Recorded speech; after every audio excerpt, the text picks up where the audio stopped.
Today, we're diving into the book Freakonomics. Now, its whole point is that the modern world, it isn't nearly as complicated as we think. We just need a new way of looking at it.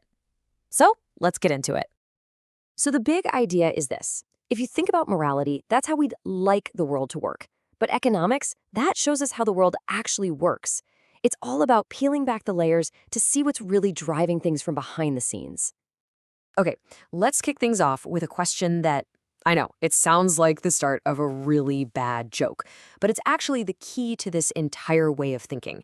So what do school teachers and sumo wrestlers have in common? Stick with me, because the answer, it might just flip how you see everything. To figure this out, we're going to be detectives. We're going to follow the data. We'll look at a few cases that seem totally unrelated. I'm talking about the sacred rings of Japan and, your own local neighborhood. Each one has a clue that points to this powerful, hidden force that shapes our decisions. First stop, Japan. You have to understand, sumo isn't just two big guys wrestling. It is a deeply sacred tradition. It's all about honor and history. It's a world where cheating just seems unthinkable. Or is it?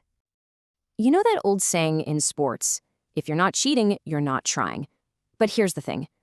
Cheating to win is one thing. But cheating to lose? Throwing a match? In a sport like sumo, that is the ultimate sin. And that little distinction is everything here.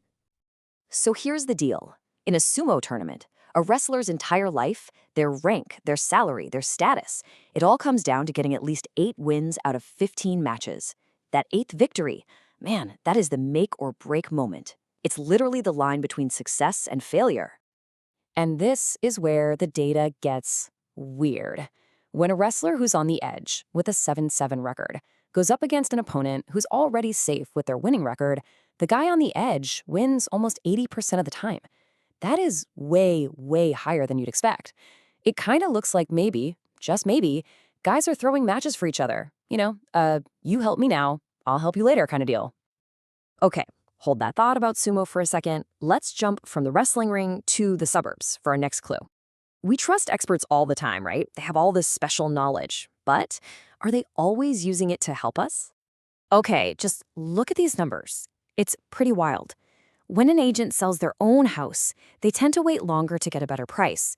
But for your house, an extra $10,000 for you means maybe an extra $150 for them?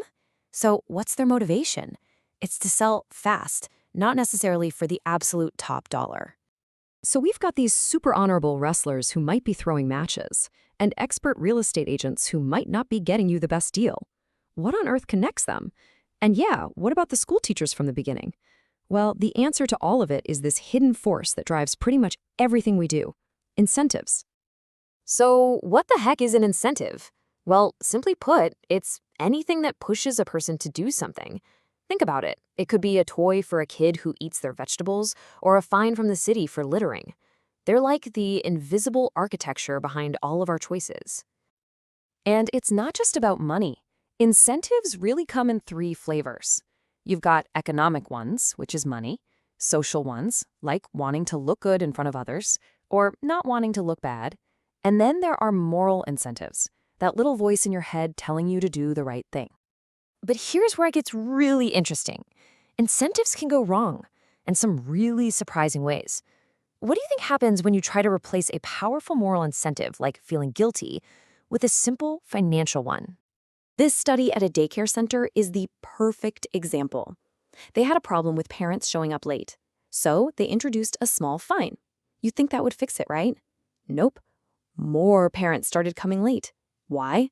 Because the fine took away the guilt. It turned a moral problem into a simple transaction. For a few bucks, parents could basically buy the right to be late without feeling bad about it. Once you start looking for incentives, you really do see them everywhere. It's like putting on a new pair of glasses. It helps you see the huge gap between what people say their motivations are and what they actually do. All right, let's use this new incentive lens on something really emotional. A question about risk and keeping our kids safe. Are we actually afraid of the right things? So picture this. Which is a bigger danger to a child at a friend's house? A gun, which we see as a symbol of danger and fear, or a swimming pool, something we see as a symbol of summer fun? Your gut might scream one answer, but the data tells a totally different story. And the difference is absolutely staggering. This is the power of data over gut feelings. See, risk is made up of two things: how dangerous something actually is and how outraged we are about it. A gun is something we get very outraged about, but a swimming pool just seems so normal. Our fears are often driven by emotion, not by the cold, hard facts. And that's really the heart of Freakonomics. The world is just packed with these hidden incentives and surprising truths. By asking the right questions, even really weird ones about sumo wrestlers, and by actually following the data, we can start to uncover the hidden side of, well, everything. So my question for you is, what piece of common knowledge are you going to start questioning next?